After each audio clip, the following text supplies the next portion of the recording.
चला बनवूया साजूक तूप। सर्वप्रथम डब्यामध्ये साठवलेली साय एका पातेल्यात काढून घ्यायची आणि रवीच्या साहाय्याने ती 20 ते 25 मिनटं अशी घुसळत राहायची।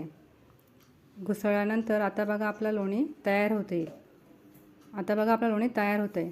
हा सर्व लोणी व्यवस्थित गोळा करून एका वेगळ्या भांड्यामध्ये काढून घ्यायचे। आता हा बघा मी काढून घेतले। नंतर त्याला आता हे पाणी ते फेकून द्यायचे। नंतर त्याच भांड्यामध्ये तो लोणी घेऊन 2 पाण्यामध्ये व्यवस्थित धुवून घ्यायचे आणि त्याच्यातली सर्व पाणी निथळून घ्यायचे। गॅसवर तो लोणी ठेवून कडत ठेवायचे आपल्याला।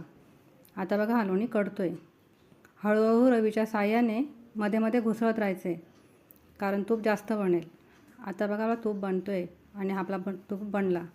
आता एका काचेच्या भांड्यामध्ये काढून घ्यायचा।